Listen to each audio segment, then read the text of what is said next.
please welcome to the stage our suite of panelists.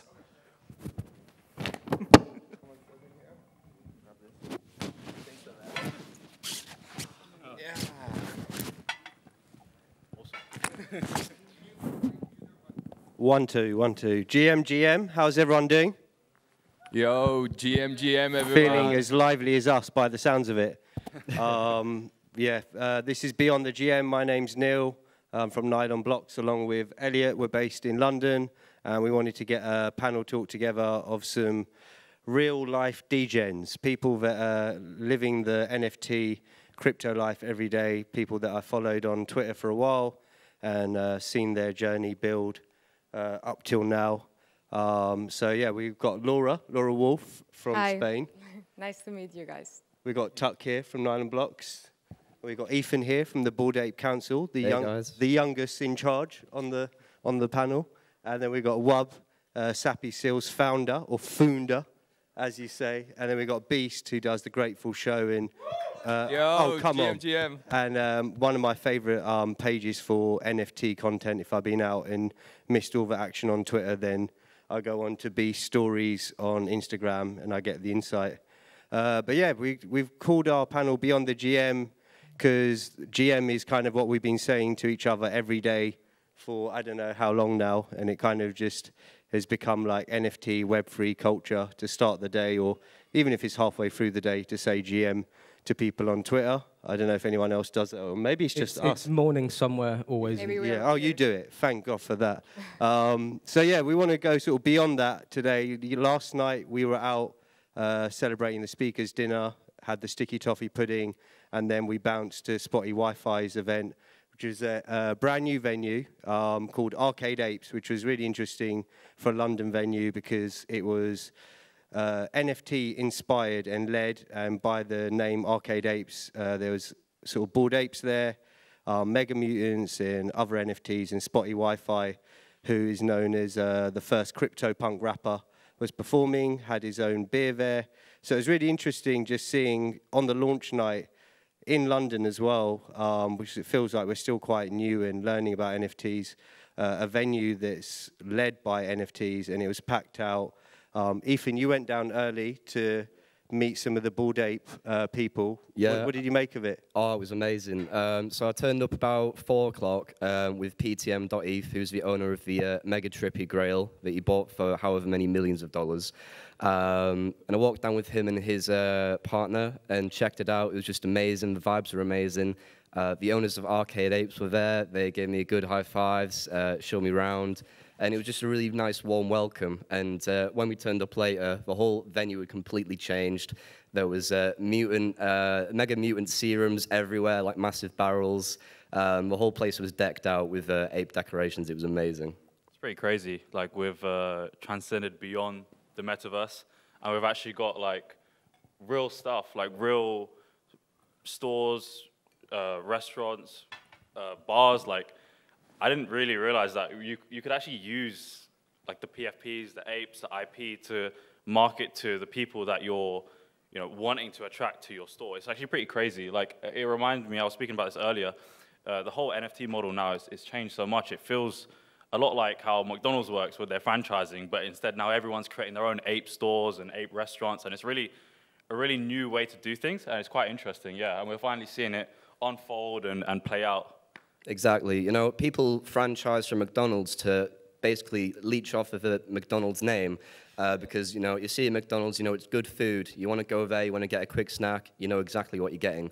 So people are able to use the IP of their ape to essentially leverage the Bored Ape brand onto their drinks, their clothing, their events.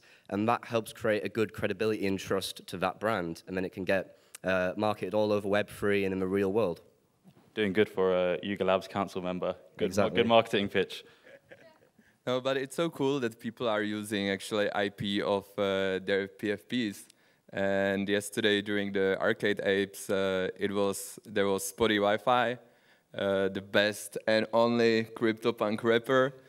And he's the example also how he used his avatar basically to create a all persona, because like Spotty Wi-Fi, that's his punk. And there was also, like, we could see that there was, like, Wagme beer with Spotty's Punk. There was, like, some other beers and drinks with apes. And it's just so cool to see how people really like using the IP, and many projects and many brands already that I really believe that's gonna be like big brands in the future. Like they're starting with this, like, you know, like the first avatar.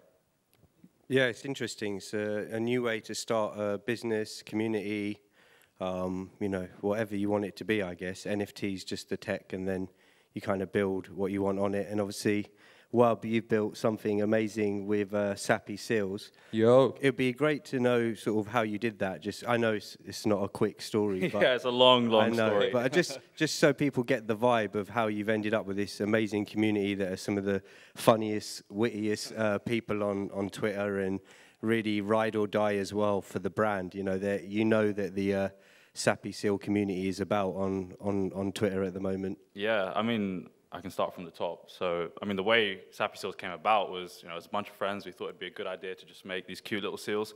And then, you know, we used our strongest point, which was making memes. We're all very good at that. And so we thought, okay, let's make memes the base of what we're doing and use that to spread culture and good vibes and get everyone involved, get everyone creating, everyone taking part in what we're doing.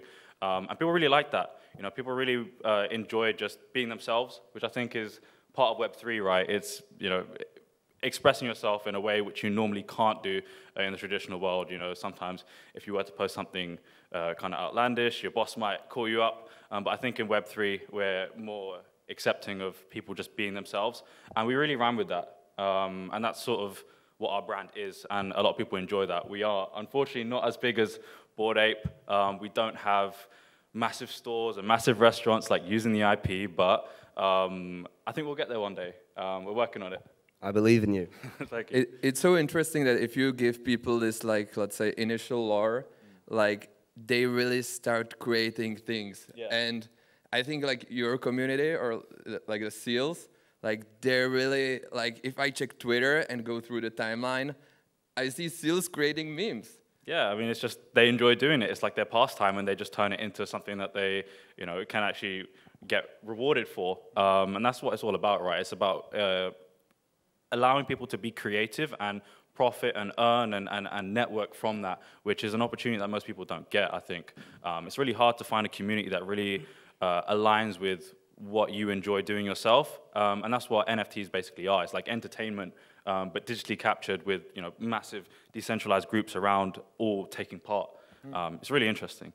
I think that's really interesting as well, from where you say it all started with the memes. And I think this is one of the only spaces where memes are a currency in themselves. They're not just a joke. They're not just entertainment. They are currency. They're a narrative. They're communities. They bring people together and say what's actually going on in the space. I think that in itself is powerful. Yeah, I was really impressed seeing the Giphy thing that you done as well. So now if you go on Giphy on WhatsApp or whatever, you can put in Sappy Seals and you can see like a range of official Giphies as well, which is it's like cool. It's different ways of marketing. I think it's ways that people haven't really tried. Memes, they've always been a part of internet culture, but no one's actually tried to, you know, deploy a product on that and get it to spread that way, making it feel natural and organic. And we're starting to see that in the space. You know, there's all kinds of new innovation, like the whole GIF and sticker movement now, where people are trying to, you know, market their own brands through organic means, like through Giphy and through you know, stuff like Instagram, to get it out there to the masses without them even realizing they're using it. And then it becomes familiar without you even knowing. And then, you know, then you see it. You know, you see a store pop up and you're like, wait, this feels familiar. Now, you know, I kind of like it. I kind of relate to it. And it just goes on from there and it just blows up. And I think, yeah, it's a very interesting new way of going about things. And like, if you think about it, like, if you start a brand like in a traditional way, like you have a product and then you're trying to find an audience, but this Web3 way is exactly like the opposite. And this is like a beautiful example that you have the first product, but at the same time you're creating the community and people using memes, people like being active, people doing, I don't know, Twitter Spaces, everything. And since they can use the IP, like they start creating things together. And it's just so fascinating how powerful this model is, because there is like so much creativity happening. Yeah, I think it's so different. You know, traditionally, you build out your product, you build out you know, what you're planning to sell to people, and then you try and build a community around that. But here you start with a community and you build that up first, and then you deploy products onto it, and then have your community take part in that as well. It's following the premise of like the creator economy, right? You know, every successful game, product, they have people building around that. And we start with that first, which is what really drives us forward and makes it a lot more interesting, I think, than traditional ways of going about things. Yeah, I think also marketing has changed a lot because, you know, people are tired of like Web2 brands just going and like, you know, advertising their product and trying to sell. And I think, you know, Web3 is more about just vibing with everyone and having fun. So brands have a challenge to like, how do I advertise myself if I'm not like vibing and having fun with people, but I'm actually behind the scenes building and trying to create something, right? So I think it's really important that brands like adapt and try to, you know, make a different way of like, okay, let's see how we can be part of like this community as a product ourselves, right? And I think even Web2 brands, even if they are not like involved in the community of Web3, they are starting to do that with TikTok, for example. If you check, a lot of brands are creating their own profiles and commenting on videos and, you know, trying to be funny and create memes. And I think that's where the future is going. I think it's all about, you know, creating the right communities that are interested in like what your brand is about, not really what you're selling, but like what your values and your core, like everything that, why are you here as a brand, right? So I think once, you know, you have a product and you have that clear, it's way easier to go to the market and try to create a community around that because you find people that are aligned to your thoughts and your, you know, personality and whatever. So I think that's where marketing is going. Yeah, and it doesn't even have to be products. It can just be shared interests as well. You know, if you know you enjoy a particular kind of dancing or you enjoy, you know, a particular show, maybe you might find some niche forum where you can talk to other people about it. But how about something where it is the central point that, you know, everyone has a stake in it, has a bit of ownership, and they're all taking part in this, you know, global creativity. You know, it's not just products, right? It's just people being people and enjoying the company of others and finding their interests and sharing that with others. I really do think these like PFP projects, it's like a way to reinvent yourself, you know? You have this PFP of whatever it is, a sappy seal, a mutant ape, a bored ape, whatever, and you can become a new person, you know? You can do what you want without having the risk of people finding out who you are. So it's just like a whole new creative way to express yourself, and I think that's really special. Yeah, also like when you wear clothes, for example, you're trying to communicate who you are as a person. So if I wear, for example, a brand, I want to communicate, okay, I'm like posh or I'm like, you know, a certain kind of way. And I think communities, when it comes to NFTs, they are communicating who you are as well. So you kind of find the community that, you know, resonates with you the most. And it's another way of communication because I mean, society is moving more and more towards like online, right? And we are like communicating with each other all the time with our phones and social media. And it's just like changing so much. So it makes sense that the way we communicate our personality to, like through what we buy and what we consume also goes like to be more digital, like with time. So I think NFTs are really good at that. Like it communicates who you are and what community you're a part of. It's like you get to pick your tribe by a PFP. That's what it is. You know, if you have a mutant, you're probably a degen. If you pick a bored ape, no comment. And if you pick a seal, if you pick a seal, you know, you probably don't take yourself seriously. And you can like directly identify what a person is like just by checking their PFP and what tribe they associate themselves with. So it is, yeah, a very different way of going about things. And you don't need to dox as well. Some people don't want to show their face. Some people just want to express their own personalities and such. And you can do that with the shield of a PFP. Yeah, definitely. I think where Instagram, etc., all became so much about sort of posting selfies and whatnot, it feels like now people actually are getting sick of that, and PFPs are a good way of having something that represents you as your profile picture, but without worrying, oh God, I've got to update my profile picture or whatever it is. So it's definitely a good way to communicate. Even last night, me and Ethan, we both have sushi traits on our PFPs, And we met someone last night that was starting a sushi company, and just through having a laugh, he was like, right, yeah, we'll get your PFPs involved in what we're doing. So now we own a sushi company. You know, we went out and making moves. Yeah, now we own a sushi company. So yeah, there's loads of good opportunities like that, and I think even the traits sometimes of a project actually weirdly then become kind of a sub part of that as well, which is super interesting. Yeah, definitely. And just to go back onto the PFP side of having a new sort of you, I post most of my selfies now with my ape on my face, because that is how people recognize me mostly. You know, if I change my PFP to me, no one would know who I am. My engagement on Twitter would go to 0, down bad, right? But if I keep it as my PFP, people recognize it. It's my brand. And that's the same with WAB, it's the same with everyone here. People recognize people based on PFPs, not their name usually, and definitely not their face, because everyone looks quite similar usually. So by a PFP, well, I mean, it's people just the only recognize way. me for my face, though. Yeah, well, everyone knows who Laura Wolff is, right? But yeah, you were the only person that anyone recognized at also the dinner Ashley, yesterday. though. Yeah. Like Ashley also uses her face. Like sometimes I change to my NFTs and people are like, well, I'm not gonna engage with this person. I don't know who that is. But yeah, I mean, in general, it's really complicated, especially like here at the event.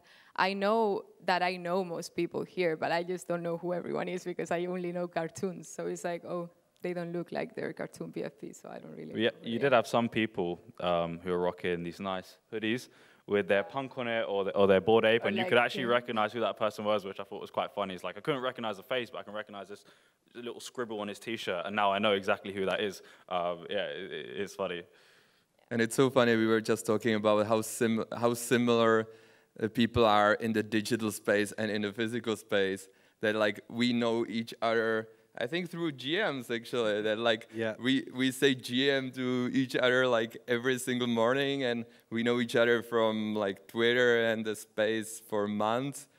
But really, when we now we met like in real life. We're beyond the GM for the first time, and the people are the same. Like they share this. It's the same vibe, and it's so fascinating that we actually we really like our PFPs now. Yeah, I think it is just the whole element of not having to put up a shield. You know, being able to be yourself, because then you can present your true self, and digitally, physically, just like in the flesh. They're obviously going to be very similar. You know, it's just getting across your personality, and if people vibe with that, then they'll probably vibe with you in person. Yeah. Yeah, I met E-labs.eth yesterday, but we met face to face. I had no idea who he was. Someone was introducing us. Said, "Do you know who this is?" We both said, "Nah." And then we said, "Oh, I'm EthanDG. This is Leo." And then we just jumped on each other, like saying, "Oh my God, it's you, man! I've been talking for so long." And he's a really cool guy. And I think I made a mistake earlier. He's the owner of the Mega Mutant Trippy, not PTM.eth. PTM.eth owns like 4 other Mega Trippies, worth God knows how many tens of millions. You know, it's just crazy. I find it, so I'm probably the least sort of social here. I'm a developer. My collection's the weakest out of everybody at this conference, so don't ever watch it. But coming to like last night and finally meeting people, it's made me want to step outside of being just a developer and building products and be like, hang on, these people are fucking incredible. I want bullish on community. I want to come out and be part of the communities I'm building for. And I've got to say, that's what this event is incredible for.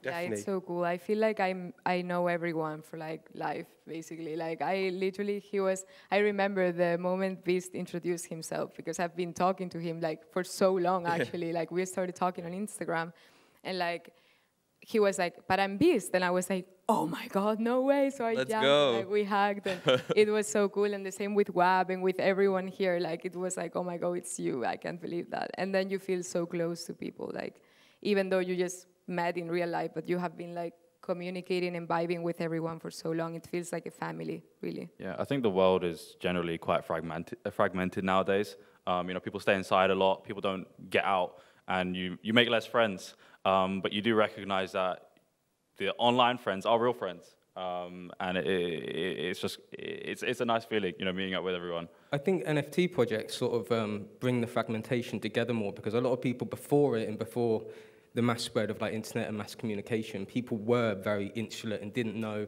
if they're into the same thing as me. You couldn't find your clique to be in. But with PFPs and NFT projects, it gives you somewhere to look for. You can look into what they're up to. Oh, I want to be a part of that. They align with with what my life's about. And it gives you a place to be. It isn't just people posting memes. It is somewhere for people to be. Yeah, and I think the model's quite powerful because, you know, everyone who has one, everyone who takes part in it has a vested interest of improving it, right? Everyone wants the price to go up, but how do you do that? You know, everyone works together to produce stuff, be creative, create products, do what these Bored Ape people are doing with all their restaurants and stores, and work together to create this massive super community that everyone has worked together to build. You know, there's no company really behind it doing that. They'll push you in the right direction and they'll create their own things, but you know, it really is on the people. And I think you see that, like the communities that work the hardest together, like Bored Ape, you know, like Azuki, like Doodles, they're the ones that are thriving. You know, the ones that are promoting the people within it, helping them grow and helping them move up in the world and supporting each other. It's very new, but has a lot of promise. I just want to say a little story about a guy I met called Tim Livingston just downstairs the other day. He used to be a teacher in America, right? And, you know, it was one of his, he wanted to be a teacher, but it wasn't his dream. And he got involved in NFTs at the right time, made loads of money, got out at the top, lucky guy.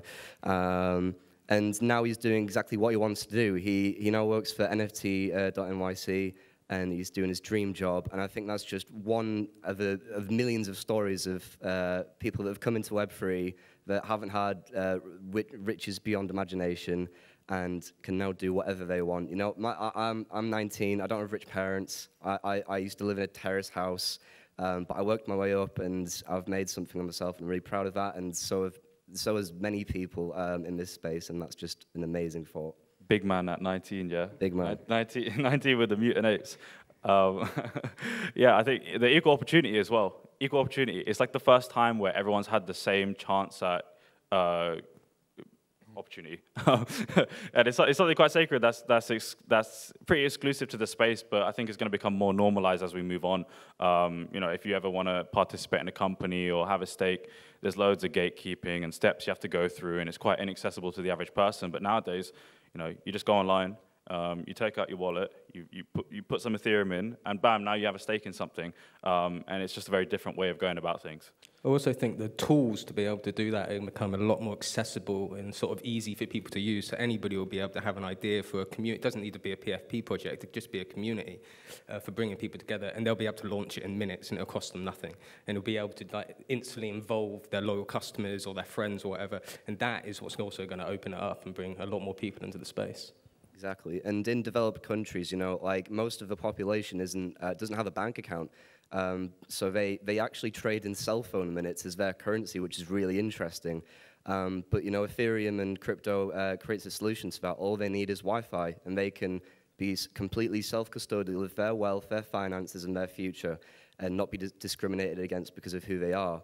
And, you know, easily get a job, a high-paying job compared to the rest of the wages in their developing nation, and create a really good life for themselves, their family, their friends, get more people in their communities involved, and just uplift community. And I think that's what Web3 is all about, really. Yeah, to be fair, like, there is no need to have an expensive PFP at all. Like, you can literally just take a picture of your cat and start engaging with people on Twitter. And if you're, like, you know, committed to what you're doing, and you're, like, every day there grinding and, you know, just engaging with people and being part of it, like, opportunities will come your way, because the space is so small right now. Like, there are not so many people, and many of the people, they are not really looking for jobs, you know, they are just trading or whatever. So, like, there is a lot of opportunity for people that are active and really want to do something in the space, just by being there. Like, really, it's not that hard. And people have a misconception that, you know, oh, crypto is so, you know, like, it's so hard to enter because you need a lot of money and whatever. Like, you can literally start with nothing and just being there. And, you know, one of the biggest influencers in the space right now, but many people don't like him, but Alex has, like, a PFP that is, like, what, $3? Like, I don't know. And he's one of the biggest in the space. So it's like, you know, it takes time and it takes a lot of energy and a lot of, you know, dedication. But at the end of the day, like, if you really want to do it, you will do it with or without any money. And we always like to encourage people to really like connect with each other and network and build the connections, because I really believe that now we are in the time that like the space is still like so approachable, like so accessible, like within, like you can literally like reach to anyone. You can DM anyone, and most of the people, like whether they are like tech people, business people, artists, like they will reply you. And even with these like daily GMs and everything, like yesterday during the event we were making fun about that, but even like Spotty, he's a legend. He's like an example how he launched his NFTs and he could directly like approached his audience. And then you see like there was like next to him there was Ila the producer, and he worked with Eminem. Then we talked about Leor. He started this mutant cartel that they're using the Mutants IP, and it's like every single person has like such an interesting story, and you can still talk to anyone. And I really think like in like few years when the space is gonna get bigger, it's gonna be much more difficult to do it. So I always like to encourage people really like to network, like be nice to each other, and don't be afraid to connect with people. I've been in crypto since 2012, and for 10 years I've been telling people we're still early. We're still early. Still early, guys. So much Until more this room's packed, you're still early, you know? Yeah. When we stop being early? Because I'm kind of getting sick of it. You know, we're always early, guys. But seriously, when America has a US like a CBDC, then we're not early anymore. Maybe. But seriously, guys, get on Twitter, start networking. You've heard it a million times, but I really do mean this.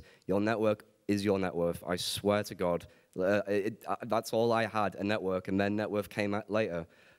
So get going, get on Twitter now. Seriously. Yeah, and it's like we started creating an agency a while ago, and we started having meetings with like the biggest companies in the world, and we are like, how are these people, wanting to work with us? Like, of course, like we know we do things right, but like it was just mind-blowing that, huge companies were like, oh, we really need you guys, and we really like, they were the ones chasing us instead of us trying to get big clients, So it was like really interesting to see, and the opportunities that you can get are like insane, like really. I think that's the most exciting bit. Like we said about Spotty, he was the first crypto punk rapper and the only one. But that was also still the best. but that meant that he was able to corner that market. And if you were a fan of CryptoPunk and you had a little bit of ETH in your wallet, you're going to support this guy because he's from your community. There was no one else doing music NFTs at the time. So he cornered that market and made a load of money, more than a lot of independent artists make on Spotify. And that's allowed him now to carry on this journey and build his brand without worrying about the financial stresses of getting a day job and blah, blah, blah. So I think, yeah, definitely the main thing is kind of making use of the online sources, whether it's just buying a PFP, getting involved with the community and meeting people that way, or just showing up on Twitter every day and starting to follow the key people and interact with them and showing up. I think even literally just saying GM to people every day sounds mental, right? But even just doing that is a good first step. And then people start to remember you, or they recognize you, and then you kind of find your path of like, right, this is what I'm into, this is what I can see Web3 working, whether that's real estate, whether that's an art project, fashion, like Artifact are doing with Nike, whether it's something like Sappy Seals, which is around memes, comedy, and good vibes. You kind of can find that corner and then build on that as well, and kind of find the people that are working in that world, whether it's comedy, fashion, etc. And like Laura said, if you're early, all these brands, God, I hope there's not brand people in here, all these brands are clueless with what's going on at the moment. So there's a great opportunity if you're in the Web3 space to help educate people and steer them in the right way, because a lot of brands are doing it the wrong way. They're just releasing a project, and because they've got a massive name in the Web2 real world, they just expect that all the NFT buyers are going to rush out and buy it. And it really doesn't work like that. I remember hearing Snoop Dogg and his team speak about it, and they tried entering the space like that, and it didn't work out. People didn't really care that it was Snoop Dogg. They released on crypto.com, which isn't really an NFT platform, and it didn't really, no one was obviously buying it because no one buys NFTs really on crypto.com. But then they learned the community is on Twitter. They're improving now. They're getting there. Yeah. By the way, it says time's up. So we probably have to wrap up here. But I appreciate everyone listening into this and having us here. We could talk for hours, you know. Yeah. Exactly. Yeah. Any questions before we quickly go? Great. Oh, great. We learned everything. Okay. Good. Brilliant. Complete Any guide. Yuga Labs asset holders in here? Put your hands up. There's one, Yo, 2, let's 3, go. 4, Yes. 5, 6, 7. Top G's. Buy more. Get the floor up. 7 people that can buy stop buying. seals. Yeah, no, thank you, everyone. Thanks for joining us. We're going to go out now. Whatever you're doing, enjoy, and enjoy the talks tomorrow, and hope you enjoy your time in London. Thank you very much. We're going to go Thank at Smash Thank now. you. See ya. Thank you so much, guys. Thank you.